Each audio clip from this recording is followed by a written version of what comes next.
SMT Nation, welcome back. If you are a returning viewer and subscriber, and if you are new, welcome to you as well. Consider subscribing and turning on the bell notification icon so you never miss an upload from the SMT. All right, so we've got an update. This actually follows up a video that I did probably like a week or two ago about the protection plan changes between T-Mobile and Sprint. The transition from Sprint customers over to the T-Mobile side. Obviously, there was going to be some modifications to the business in the merger. We know about the network situation. There's a lot of stuff going on with accounts and billing, and there's a lot of stuff. All right, so now we actually see kind of what's happening with the repairs and the insurance plan services. So hundreds of T-Mobile stores are going to be fixing devices very soon. The company is also kind of modifying and changing some things with their protection plan. So what we know as the T-Mobile protections, we know about the plan. We know about what's included based on that video. They also announced that 500 of their retail stores are going to be offering in-store repair services starting November 1st. So technicians will be able to fix devices same day using manufacturer-approved parts for those that are enrolled and have access to the Protection 360 service from T-Mobile. So this, I think, also covers lost and stolen devices.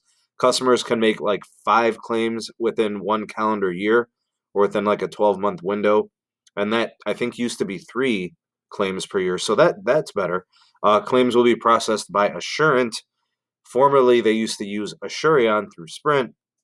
And of course, your deductible amount just kind of depends on your phone type and then the type of claim that you're doing. So this is an interesting development for T-Mobile as they kind of transition through the different offerings and the different things that they're going to put in place for that protection. I know that there was a Sprint support document from 2020 that references 1,300 repair centers.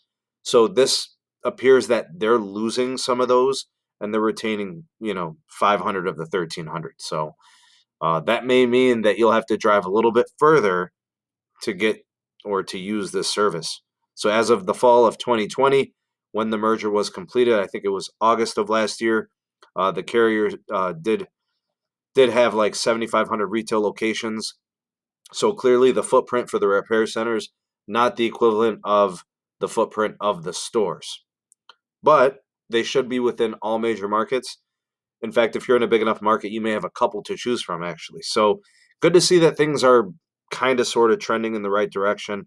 Retaining coverage, being able to help customers, same-day repairs is nice.